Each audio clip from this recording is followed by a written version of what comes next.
5, 4, 3, 2, 1, action! Finally, the season from HE double hockey sticks is over for the Kansas City Chiefs in the 2025 season. Chiefs Kingdom, welcome back into Win or Lose Chiefs News. I am your host, Alex Liu, and this is the first time I am coming out with a podcast episode in the new year in 2026 and in quite a while, even though we are more than a week and a half removed from the final loss of the season, Chiefs falling to the Vegas Raiders 14-12. Didn't mean anything. I watched the game. It is what it is. There's not really a whole lot to talk about from the game itself, but I did want to finally put out one last episode to just cap off the 2025 season, turn the page and move forward to 2026. Life has been very busy. I have gotten a new job, so I was busy for quite a while. Also just spending a lot of time with family. You know, there's a lot of other things that I'm balancing just with the channel and everything like that. This is the first time that I'm going to be posting an episode that is going to kick off a separate YouTube channel just for Win or Lose Chiefs News. So going forward from now on, I'm going to transition all of that content about the Chiefs. Anything I talk Chiefs football related is going to move from ALU2 Productions to my Win or Lose Chiefs News YouTube channel.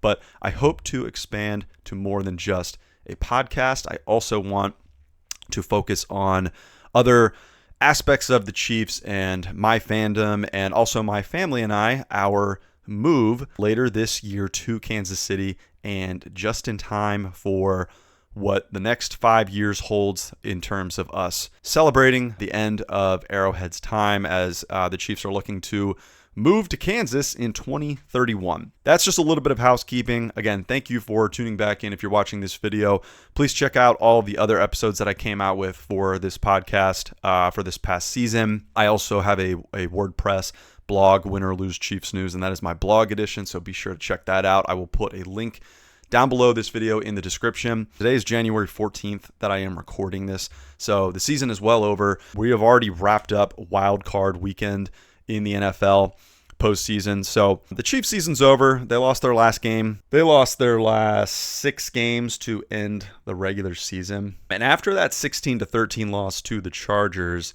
they lost the last 3 meaningless games. And even though the Broncos game was actually a lot closer than people expected, the Raider game, meant nothing for really either team. The Raiders already had their number one overall pick in the draft coming up this spring, this April. It's been said all year long, this season was incredibly disappointing. A mix of a lot of bad luck and misfortune with injuries, some things in games not bouncing or falling our way. But the Chiefs also just got outplayed, outworked, outcoached, and all of the problems that we've seen really over the last year or so, even though this team continued to scrape by and get wins, and they were able to win 2 of the last 3 Super Bowls. All of the problems, we only saw the tip of the iceberg, and now everything just kind of came to the surface. So the season's over. We're turning the page. We're moving on to next year. So going forward, after this episode, I am going to scale back, probably only do 1 podcast and 1 blog post per month. So I will be following any news that really comes out about coaching changes, any player personnel changes once we hit free agency, and then I will follow the draft, combine, offseason workouts, OTAs ahead of training camp, but also Kelce retirement watch. We could have potentially seen his last game ever, so I'll be following any news on his retirement. And then, of course, we'll also be monitoring Patrick Mahomes and his recovery from that torn ACL, so I'll get into a little bit of that here today. And then today I'm just going to touch on some offseason priorities that we will expand further in this offseason, just about draft needs, any moves that Veach might make in free agency acquisitions, maybe potential trades to look forward to before the deadline of the 2026 season. Let's talk Travis Kelce a little bit. A big reason that I think any Chiefs fan wanted to watch the last game, aside from just being a fan and wanting to watch the Chiefs one last time before we say goodnight and goodbye to the 2025 season, is Travis Kelce very well could have played his last game ever. Not just as a Chief, but in the NFL. I certainly hope that, if he doesn't retire, that he comes back one more season with us and doesn't go to another team, which I'm assuming that most likely will be the case, but he's 36 years old. He turns 37 in October of this year. I have said this for a number of weeks now, and before I get into this, I just want to preface by saying, obviously, Killer Trav, thank you so much for everything you've done, along with Mahomes, Chris Jones, Andy Reid, and a lot of the core of this team and this franchise. But Travis Kelce is not only one of the best tight ends ever, and we're grateful, I think extremely lucky as Chiefs fans that we've gotten to see two of the best tight ends of all time play on our team. So after Tony Gonzalez, I don't think anyone imagined that we would ever see another tight end quite of that caliber. And Travis Kelce delivered. I mean, he had an amazing career, super fun to watch. He's broken so many records. He has 3 Super Bowls and 5 total appearances to show for it. And so, hell of a guy. I love him to death. His character and personality obviously was a lot different from someone like Tony Gonzalez. Travis Kelce definitely had to do a lot more growing in the character department and really show how he could mature and emerge as a leader on this team, and he did that. So I will miss him if this is goodbye and if he does retire, but I'll also be very happy for him, and I think it will just be so understandable that if he does want to move on, he's got his New Heights podcast. He clearly has had some success in some minor acting roles, and who knows, I think it's been rumored that he could get a job with ESPN to join his brother Jason Kelce, and who knows, they could end up forming their own show, kind of like Peyton and Eli have the Monday Night Football Manning cast. They could do a lot of things like that to continue kind of their legacy off the field as brothers, either with broadcasting, as analysts, and anything like that. So he has plenty of opportunities, plenty of ways that he can continue to stay connected to football, and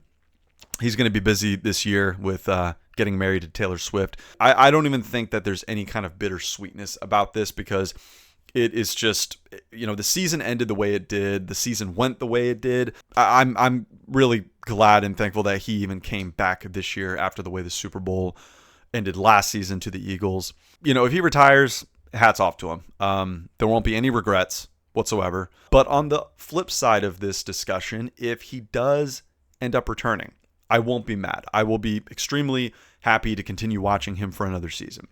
But if he returns, I would prefer to see him in a reduced role as an aging veteran at this point. This might be unpopular opinion, but if you're watching and listening to this, I would like to hear your thoughts, because I think what's interesting is, now, I'm going to preface this by saying that Week 18 in the NFL is kind of a joke. A lot of games are meaningless, and so the NFL, from a broadcasting standpoint, kind of brings out their like B and C list cast of broadcasters, analysts, and color commentators to call these games. Kyle Long, he played for the Chiefs, he played for the Bears. Nothing against the guy, but he's just not a very good broadcaster, and some of the things that he was saying in the Chiefs-Raiders game, I just found laughable. I mean, he was saying how open Travis Kelce was on a lot of plays, and that he is the best player on the field. You got to get him the ball. I know that was Chris Oladokun and Shane Buechele at quarterback,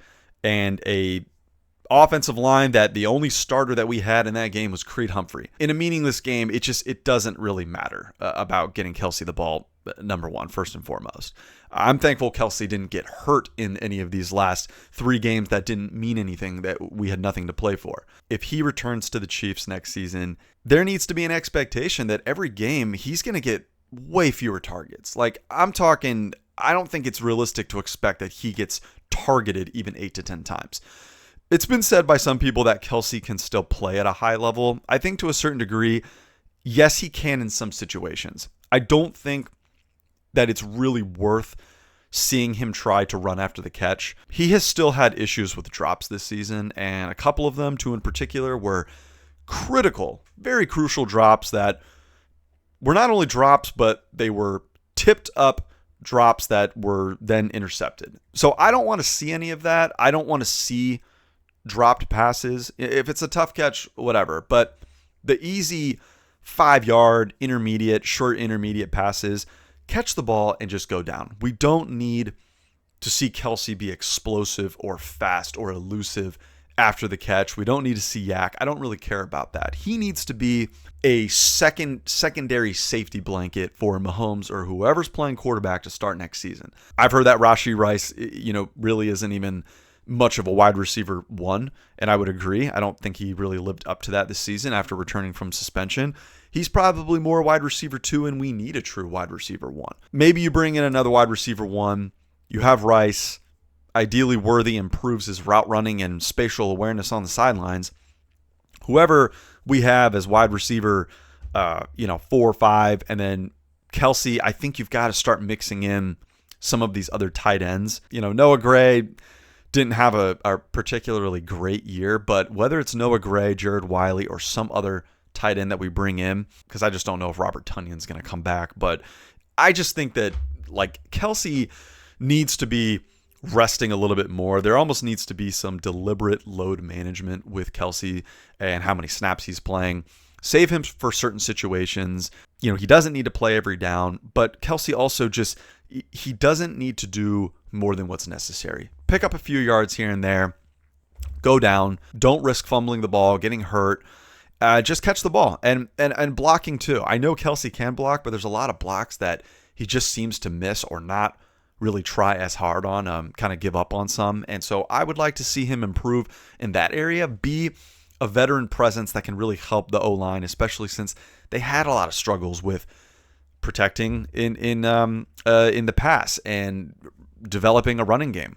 I think that Kelce just needs to slide into more of a role player on this offense. When Mahomes comes back, if Kelce is playing next season, I'm sure there's still going to be some chemistry there, but that can't be what we rely on anymore because we're just beyond that. We're past it. The offense, the identity, this team has changed. Defenses are expecting that.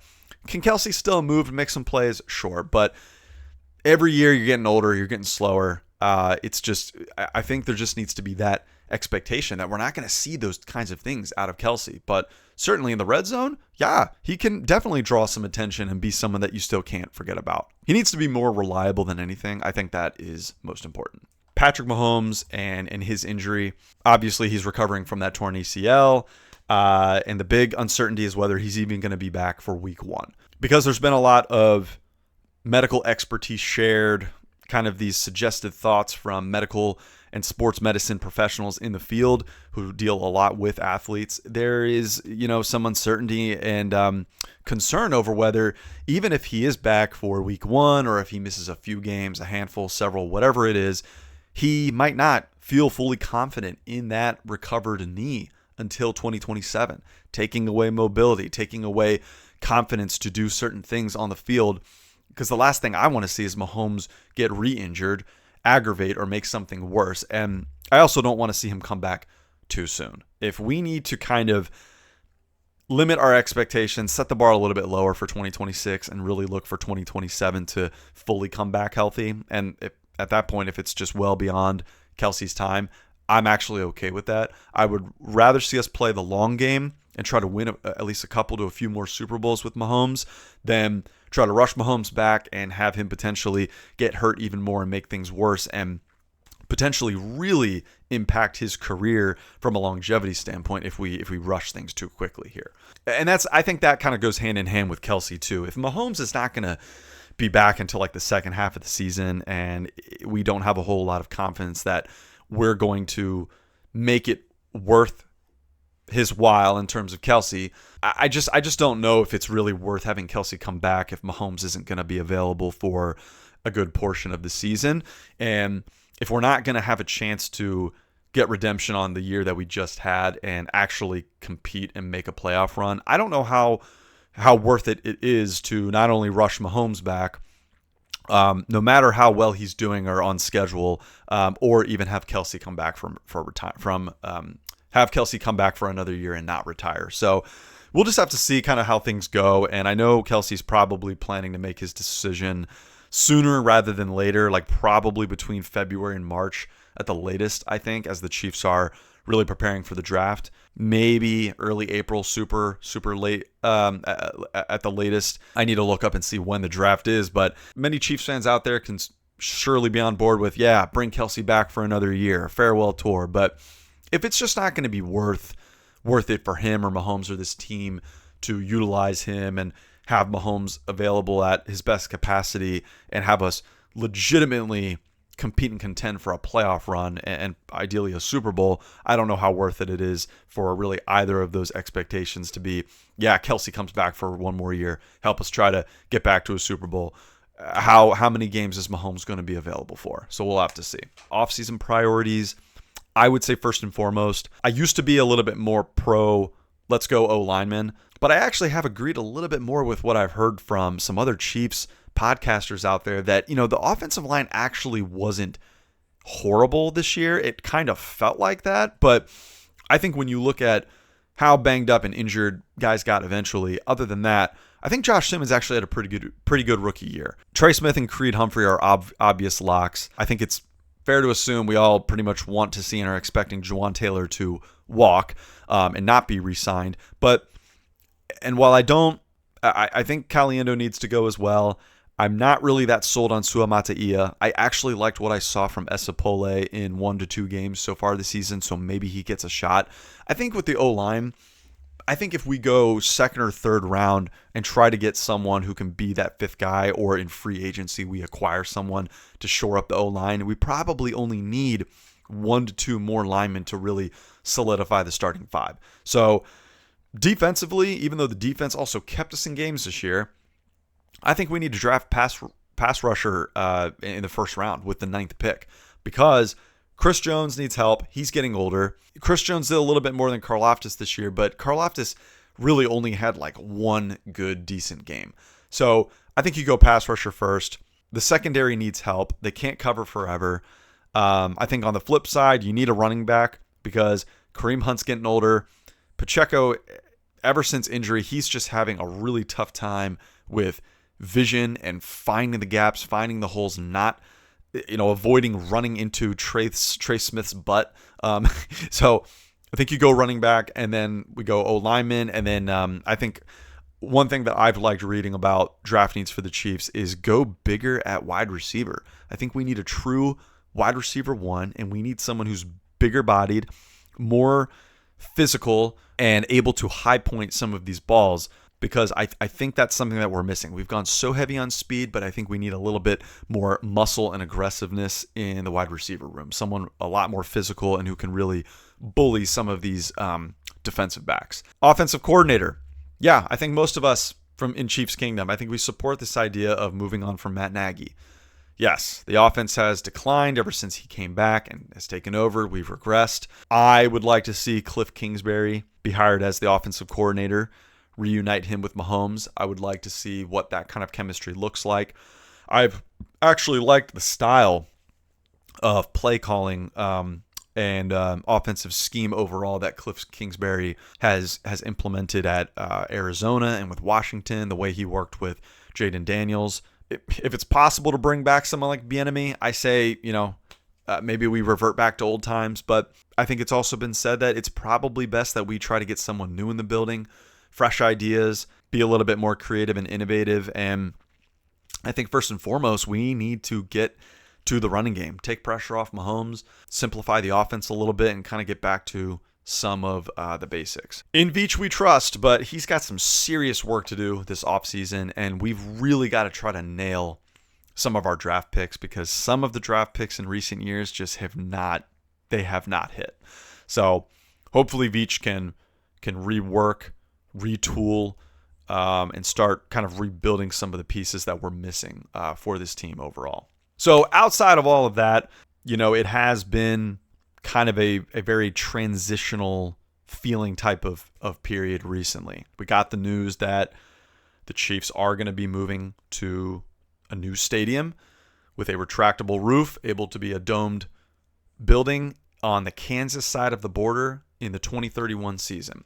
So we've got 5 more years before the team leaves Arrowhead. And my family, we are looking to relocate and move to Kansas City this coming summer. So we'll be moving from the state of Maryland to the Kansas City area. We're not sure whether it's going to be Kansas or Missouri side. We're open to really anywhere in the KC area, but that's what we're targeting. So it's kind of cool that it wasn't our intention, but it's just kind of worked out timing-wise that we're sort of pairing these transitions together. So we will be moving to Kansas City to kind of embrace this 5-year run that we have left to enjoy Arrowhead. So I'm excited to attend, the final seasons at not just Arrowhead, but also Kauffman Stadium to see the Royals before they both move. I'm going to miss Arrowhead, but I'm also excited to move on and for a new chapter for the franchise and for the city. I watched the most recent episode of the franchise on the Chiefs YouTube, and Mark Donovan said exactly what I was hoping for, and that is that it is a requirement that they have enough acreage for the new stadium to be able to continue the tradition of tailgating and what makes Arrowhead Stadium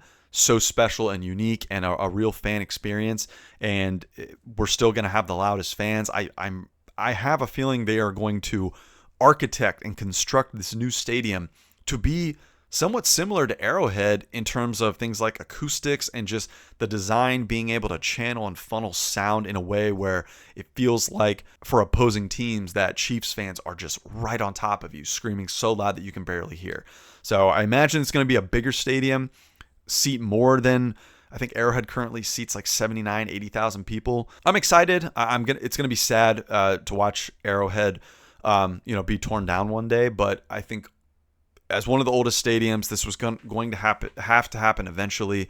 And the new stadium is something that my family and I hopefully will be able to embrace and experience and enjoy for the rest of our lives, assuming that we stay in Kansas City forever. On that note, to move forward and just look ahead, I think the best way that I've put it to a lot of family and friends who have asked me, hey, is it weird that the Chiefs are not in the playoffs this year? And God, it was such a weird season, a rocky season for you guys. I'm at peace with this season, despite the disappointment. It is what it is. Everything kind of came crashing down. And one thing I thought about recently, maybe I'm just kind of superstitious, or this is sort of just how my mindset works, but ever since we won Super Bowl 58 and times were good and we were thinking, okay, maybe we'll go three-peat. The parade started off great that year. And once again, a parade that I kind of wish that I was at, but unable to travel out there from the East Coast. And then there was the shooting, very sad, very tragic.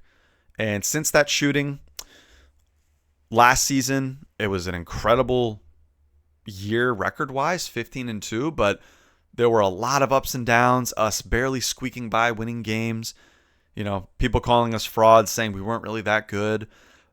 We made it all the way to the Super Bowl somehow, despite all of that, and then lost in the way that we did. So things really came crashing down. And then this season, starting off 0-2, 1-3, having a lot of really frustrating, close losses, and then ending with a 6-11 record. The first time in the Mahomes era that we've had a losing record. First time not making the playoffs in a decade. There's a lot to be thankful for looking back, but this is far from rock bottom. This is not like 2012 when we went 2-14 and also had another tragic incident to conclude that season. It was disappointing, but all good things have to come to an end, and usually they don't end pretty. They do end kind of ugly, but it doesn't mean this is the end. What's his name? Rich Eisen on his show on CBS. He was quoted in the latest episode of the franchise saying that he was really looking forward to how the Chiefs are going to bounce back from this. How are they going to come back from all this? So I could see Patrick Mahomes making a case next season for comeback player of the year.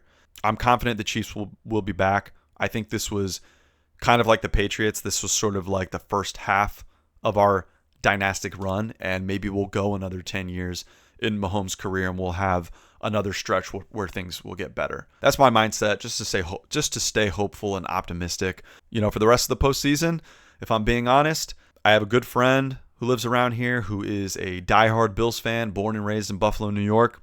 And so I told him, you have my full support as a Chiefs fan. If there's one team that I would actually prefer see to win the whole thing this year, it's the Bills. They deserve it. They should go get their first Super Bowl ever in franchise history. I am just so happy that the freaking Eagles are out. I loved watching the highlights to see the way that they lost that game. The Chargers also got knocked out in the first round. Shocker. And so hopefully the Bills beat the Broncos. And other than that, I don't really think there's any other teams that I would care one way or another if they won or were even in the Super Bowl. But We're going to move on to next season. It is what it is. The Chiefs were eliminated. They kind of eliminated themselves in a lot of ways, but, we're Chiefs fans forever. So, Chiefs Kingdom, keep our heads up, enjoy the offseason, enjoy not being stressed and having a roller coaster of a heart attack on Saturdays or Sundays to conclude your winter. This is the last episode for the 2025 season. I will be back probably after the Super Bowl sometime in February with my next episode to kick off the 2026 year of episodes for Win or Lose Chiefs News. Again, as always, my name is Alex Liu. Please hit that like and subscribe button. I'll see you guys next time. Go Chiefs.